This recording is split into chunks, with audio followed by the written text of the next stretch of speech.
नमस्कार, पेश है इस हफ्ते का मुकाबला में हूं विज्ञान प्रकाश। एक साल अखिलेश यादव का, एक चेहरा जो उम्मीद लेकर आया उत्तर प्रदेश की सियासत में, उम्मीद के साथ 225 सीटें लेकर आया, लेकिन भारी निराशा, डिसअपॉइंटमेंट अखिलेश यादव से।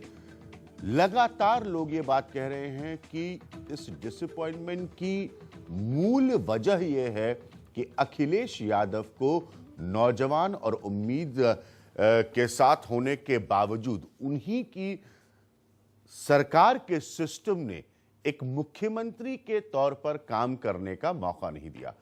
आज जिस हम विषय पर चर्चा करेंगे अगले 1 घंटे में, उसमें हम कोशिश करेंगे कि पिछले 1 साल को देखने के साथ साथ ये देखें कि आगे क्या हो सकता है। यानी कि सीधा सवाल मेरा यह है कि क्या वाकई अखिलेश यादव उत्तर प्रदेश में एक मुख्यमंत्री के तौर पर, जिसका इकबाल हो अपनी सरकार के ऊपर, उसके तौर पर नजर आएंगे, या अगला 1 साल भी उन तमाम प्रेशर्स को मैनेज करने में निकल जाएगा, जिसकी वजह से एक बहुत ही लोकप्रिय चेहरा अखिलेश यादव आज तमाम आलोचनाओं से घिरा हुआ है। मैं आपको आज के अपने पैनल से मिलाता हूं। ये सब लोग हैं जो उत्तर प्रदेश की सियासत की बारीकियों को समझते हैं।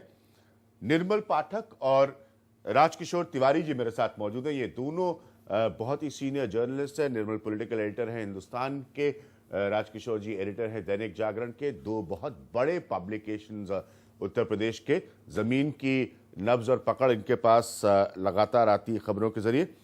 सुधींद्र भदौरिया साहब बहुजन समाज पार्टी का अब चेहरा है, टेलीविजन पर आप सब इनसे अक्सर मिलते रहते हैं। मैं विक्रम सिंह जी को वेलकम करना चाहूंगा इस प्रोग्राम में। फॉर्मर डीजीपी हैं उत्तर प्रदेश के। कोर इशू, मूल मुद्दा लॉ एंड ऑर्डर का ही है। 2 युवा चेहरे हैं जहां तक सियासत का सवाल है। गौरव भाटिया, गौरव पेशे से एक प्रतिष्ठित लॉयर हैं और रिप्रेजेंट कर रहे हैं यहां पर समाजवादी पार्टी को।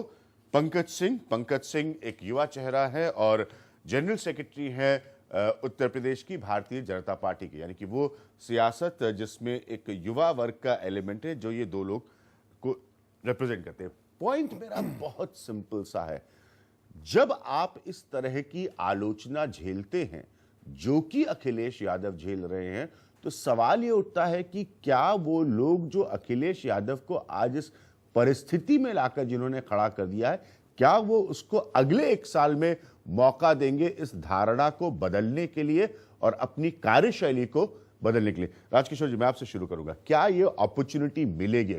आलोचनाएं बहुत होगी, मैंने बहुत सारे प्रोग्राम्स किए हैं अखिलेश यादव की सरकार पर पिछले 1 साल में, लेकिन क्या अखिलेश यादव को मुख्यमंत्री की तरह काम करने का मौका मिलेगा? देखिए, कई बार ऐसा होता है कि जिसको बोलते हैं ब्लेसिंग इन डिस्गाइज। ठीक है। अभी एक जो हादसा हुआ है राजा भैया का, हाँ। तो मुझे लगता है ये एक झटका होना चाहिए, एक आई ओपनर होना चाहिए।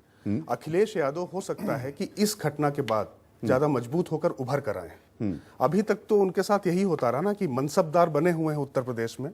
इस इलाके के वो हैं, इस इलाके के चाचा हैं, इस इलाके के भतीजे हैं, कोई है, इस तरीके से काम चलता चला आ रहा है। लेकिन हो सकता है कि मुख्यमंत्री के तौर पर अब इस घटना के बाद वो जिस तरीके से आगे आए हैं, क्योंकि आप भी जानते हैं कि राजा भैया को हटाने के भी पक्षधर नहीं थे समाजवादी पार्टी में लोग। ये उनकी जिद थी, उनको ही आगे आना पड़ा।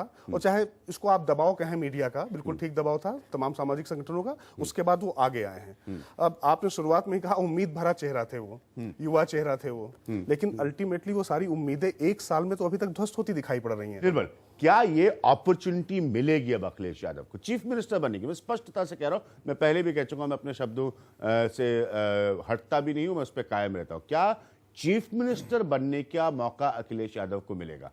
मुझे लगता है अभी जब तक ये लोकसभा के चुनाव नहीं होते तब तक उत्तर प्रदेश में स्थिति इसी तरह की रहेगी। आपको लगता है वो अखिलेश मौका यादव वो रसूख वो एक बार नहीं रहेंगे, मिलेगा? मुलायम सिंह अपने पॉलिटिकल कंपल्शंस बता करके उनको ओवररूल करते रहेंगे। जो उनके और दूसरे समाजवादी पार्टी में जो पावर क्षेत्र, जो उनके पावर सेंटर्स हैं, वो भी बने रहेंगे, क्योंकि मुलायम सिंह जी को अगला लोकसभा चुनाव में उनको परफॉर्मेंस वहाँ उनको बेहतर करना है अपना।